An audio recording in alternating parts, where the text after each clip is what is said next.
Good evening, good morning, good afternoon. Welcome back to my channel. I hope you had a lovely weekend and you enjoyed my late Valentine's Day case. I have just downed a Red Bull, so I do feel like I'm having slight heart palpitations, but I will try my best to continue with this video. I have been doing research on how to make your YouTube channel better. So I've done so much YouTube admin in the past 3 days than I ever have done before. So hopefully it's starting to look a little bit better. If it doesn't, let me know. If it does, also let me know. I'd love to know if anyone's actually noticed. Today I'm going to be covering the case of Marianne Bachmeier. It's a really interesting case and it tends to divide people's opinions quite a lot. I have my opinion on it, but I don't know how I can articulate that without sounding like I'm condoning murder. So you'll understand what I mean, but let me know your thoughts on this. So enough rambling from me, let's get into the case. Trigger warnings for today do include sexual assault and the murder of a child. Content warning, as always, strong language. Marianne grew up in Stadstedt. I will post exactly where that is because I don't think my pronunciation is very well on that. And this is where her parents had fled to from East Russia. Her parents ended up getting divorced when she was quite young, and it only took her mother a month to remarry, which is absolutely mental. In 1966, when she was just 16 years old, she welcomed her first baby with her boyfriend at the time, who she ended up giving up for adoption when the baby was still an infant. She became pregnant again at the age of 18 by her then boyfriend. This child was also ended up being given up for adoption. However, in 1973, when Marianne got pregnant again, this was with a daughter and she kept this child. She named this little girl Anna, and not long after having her, she had an operation to prevent her from having kids again in the future. Marianne ended up raising Anna as a single parent. On the 5th of May 1980, Anna was just 7 years old and she had an argument with Marianne, her mother, that morning, so she decided to skip school. Anna was abducted by Klaus Grabowski. He was 35 years old at the time. He was a butcher and Anna had visited his house before because he had lots of cats, so she went round to see his cats. He held Anna in his home for several hours and repeatedly sexually assaulted her before strangling her to death with a pair of his fiance's tights. According to the prosecution, he stuffed Anna's body into a box and then dumped her in a canal. And it was his fiancée who actually turned him into the police. I don't know the details around that, whether he had confided in her about what he'd done or she had somehow found out, but as soon as she knew about the situation, she turned him straight into police. Klaus was arrested the same evening that his fiancée had told the police. He admitted that he had murdered Anna, but denied any sexual assault or abuse. Instead, he decided to give a different defence, a very strange and elaborated and just fucked up story. He claimed that Anna had seduced him and tried to blackmail him, saying that she would tell her mum that he had molested her if he did not give her money. A 7-year-old girl had done that. She had tried to blackmail and seduce a 35-year-old man.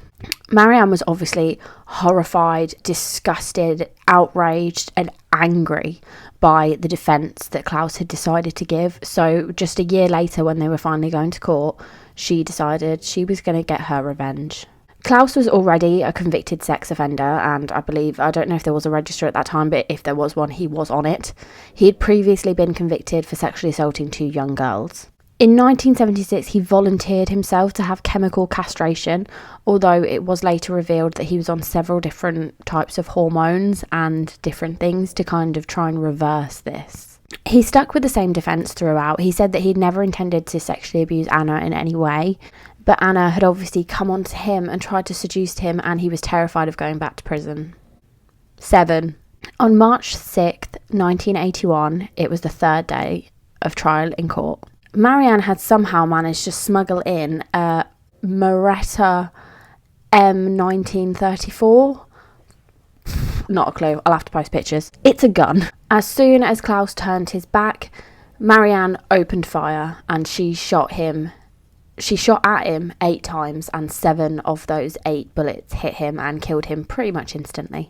Marianne was shouting at the time of this, shouting that he killed my daughter, I wanted to shoot him in the face, I hope he's dead, he's a pig, just everything. She just needed to get that out, which Fair. So now Marianne's on trial for murdering Klaus. She testified that she'd had several dreams where she had shot Klaus in court and her daughter was in the courtroom for her. For some reason, someone requested a handwriting sample of Marianne and she just wrote, "I did it for you, Anna," and then decorated what she'd wrote with 7 hearts for each year that poor Anna was here with us. Marianne knew that Klaus was going to testify at his own trial, and he was still sticking with this story that basically Anna had brought it on herself because she'd been trying to blackmail him, she'd seduced him, and obviously Marianne and hopefully everyone else knew that was just complete bollocks, and she could not sit there and listen to him talk shit about her daughter who he had taken the life of. This is probably one of the most well-known cases of vigilante justice in German history, and news outlets from all over the world came to get coverage on this case. And a large part of the population showed support and understanding for what she'd done. She ended up selling her life story to a German magazine called Stern, and her article in it had an overwhelming response. Many people expressed a lot of sympathy towards her motive, but condemned her actions. And it was the big story of whether she was a cold-blooded killer herself or a vigilante looking for justice for what had been done to her child. There was also a bit of a debate over what to charge Marianne with. Was it murder or was it manslaughter? Was it premeditated or not? Because both of these different things carry a very different sentence with one another. On the 2nd of November 1982, Marianne went to court and she was originally charged with murder. However, a few days later, the murder charge was dropped. It took 28 days of negotiations to figure out a charge. Marianne ended up being charged with premeditated manslaughter and then separate charges for the firearm offence. She was sentenced in total to 6 years in prison, however she was released after 3.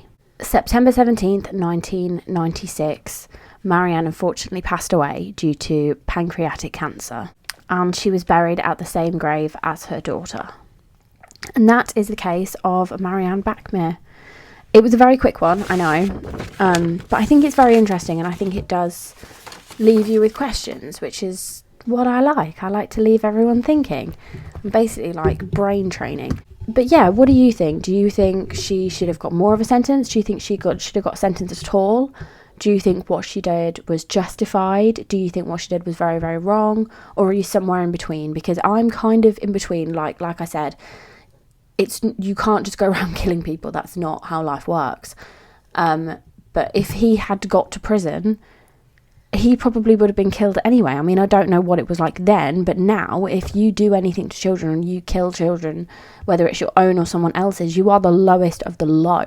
People don't tolerate that, and you can be murdered in prison for doing that. I mean, I don't think, if I don't have children, but I don't think I could listen to someone take the stand and justify killing my child because my 7-year-old daughter came onto him and tried to blackmail him. I don't think I could hear that either. I don't know, it's very difficult because I never want to justify murder. That's it from me today. Next week, I'm still debating what I'm doing for next week, to be honest. I did film Elliot Rodgers a while ago, but I feel like I'm totally jinxed with that case. Every time I film it, either the mic's not plugged in, the camera doesn't work, like it will not let me film it. And it's a thick one. Or I've got Joshua Davies. Anyway, so, right, positive thought of the day. I'm going to see Bridget Jones tomorrow with my best friend, so I'm really looking forward to that. I love Bridget Jones. Who doesn't love Bridget Jones? So yeah, that's my positive thought of the day because I'm really looking forward to going and seeing that. Yeah, have a lovely week, everyone. I will see you next Tuesday. Make good choices. Take accountability when you've done something wrong. Don't try and blame others. Don't take guns into court. Oh, I don't know. Don't get murdered. I'll see you next week. Love you. Bye.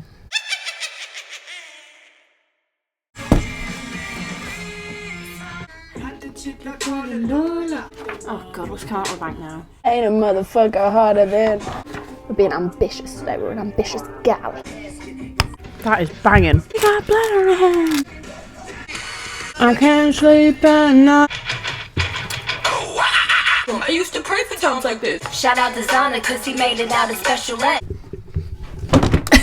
Okay. God, I can't fucking speak. That could say anything. I don't know what that says. Sad. Sarstedt. Good start. First fucking sentence. Visited his Eltana in her she'd tried to, not intended, managed to struggle. What?